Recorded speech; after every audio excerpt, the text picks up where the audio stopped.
ડોક્ટરો મારા પ્રિય મિત્રો ખાસ, અને સાહેબ 100% કહું કે મારી જીવનમાં આ મારી અહમની અભિવ્યક્તિ નથી કરતો, પણ 500 મિત્રો છે ડોક્ટરો મારા, અને ડોક્ટરો ખૂબ કામ લાગ્યા, અને વાત નીકળી છે એટલે યાદ કરાવી દો. અને સાહેબ મેડિકલની લાઈનમાં આપણને ખબર નથી પડતી, છતાંય તમે જોજો એક્સરે કઢાવ. એક મારો ભાઈબંધ છે, એ મને કે સાહેરામભાઈ 1000 રૂપિયા આપો ને, એક્સરે કરાવવા જાવ છે. ભાઈ 150 રૂપિયાનો એક્સરે હોય, 1000 ને શું કરું? મને કેમ એવું થયું કે 150 મારી પાસે હતા, એક એક્સરે તો મેં કઢાવ્યો, પણ ડોક્ટરે એમ કીધું કે હારો આવ્યો, તો મેં કીધું 5-7 કોપી કરાવી લઉં. આની 5-7 કોપી ન હોય, આ એક જ રખાય. અને એક્સરે ની વાત નીકળે છે એટલે કહી દઉં સાહેબ, તમારા ઘરમાં કોઈ પણ માંદું પડશે ને, પછી તમે જોજો જે કોઈ ખબર કાઢવા આવશે ને, એ પેલા એક્સરે બતાવો. તો હવે એ પોતે જાણે કે મેડિકલમાં ભણેલો હોય, આ પડ્યો છે એટલે આમ કરીને કાઢે હોય એક્સરે, આમ હળવે એકદમ કાઢે.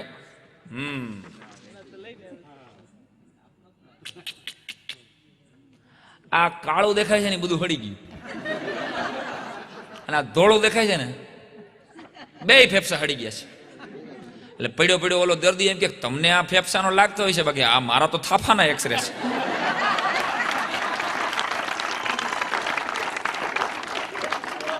તમને ફેફસા ગણતા છે, આ મેં તો થાપાના પડાવ્યા છે.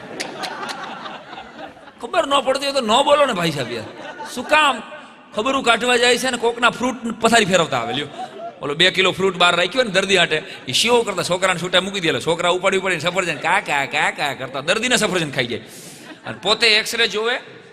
એક જણે આ એક્સરે ની વાત નીકળેલી કહો, અમારા અતુલ અમારો લેખક એ એક્સરે બતાવવા ગયો, એટલે પાછો સિગરેટ પીવે ક્યારેક. અતુલે જઈને સિગરેટ આમ બતાવ્યું ને એક્સરે, એટલે સાહેબ કે તમારા ફેફસામાં તો કાણું પડી ગયું છે, હાવ કાણું. એટલે અતુલ કે સાહેબ ઈ કાણું નથી પડી ગયું, એક્સરેમાં સિગરેટ અડી ગઈ છે.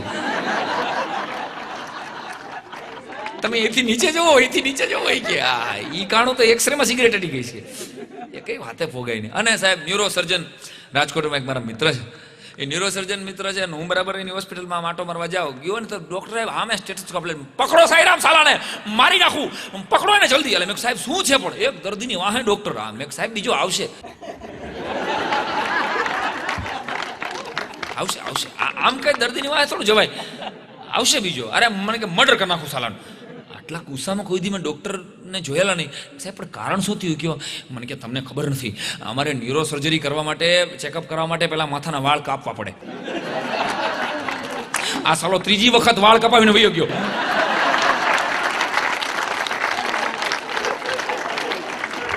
હું તો ડોક્ટર છું કે વાણંદ, મને ઈ નથી સમજાતું. અને પાછો 20 રૂપિયા દેતો નથી.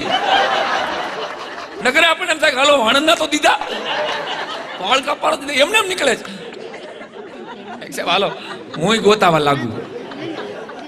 આ સ્પેશિયાલિસ્ટ મિત્ર છે મારા ડોક્ટર કાકડિયા સાહેબ. એને મેં પૂછેલું સાહેબ તમારી જીવનની કોઈ સંવેદના? મને એને એક લીટીની કવિતા મને કીધેલી. મને કે મારી પત્ની ડોક્ટર છે, હું ડોક્ટર છું, અમે બંને આંખોના ડોક્ટર છીએ. એનો મને રાજીપો છે, પણ મને કે સાંઈરામ જ્યારે આંખમાં આંસુ આવે છે ને, ત્યારે મારી પત્ની મને પાલવને બદલે પ્રિસ્ક્રિપ્શન આપે છે. આ મારી વેદના છે સાહેબ. આપણી કરુણતા એ છે કે અમારા લોકાચાર્યો એમ કહે છે કે કવિ કે કલાકાર છે ને એ ભગવાનનો મોટો ભાઈ છે, અને ડોક્ટર છે ને એ ભગવાનનો નાનો ભાઈ છે.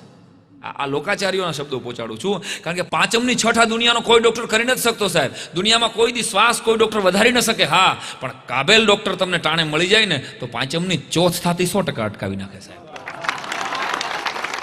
વિચાર તો કરો, એક્સિડન્ટ થયા હોય ત્યારે મેં એવા માણસો નજર સામે જોયેલા છે સાહેબ, હવે તમે અમારા ભગવાન છો, અમારા પરિવારના સદસ્યને બચાવી લો બસ. એટલે ભગવાનની જેમ ભગવાનનો નાનો ભાઈ કહેવામાં આવ્યો છે કે 5મી 4th થતી અટકાવી લે. અને કલાકારને, કવિને ભગવાનનો મોટો ભાઈ કહેવામાં આવ્યો છે, એટલા માટે કે માણસ એનો ભાઈ, કલાકારનો કોઈ ભાઈબંધ હોય, કલાકારનો કોઈ મિત્ર હોય, કલાકારનો કોઈને પ્રેમ આપ્યો હોય, તો એ માણસ કદાચ ગુજરી જાય ને સાહેબ, તો એ લાખોની મેદની વચ્ચે એમ કે કરે આ ગામમાં એક માણસ હતો, એ અમને બહુ ચાહતો હતો, અમને બહુ પ્રેમ આપતો હતો, અમારો ભાઈબંધ હતો.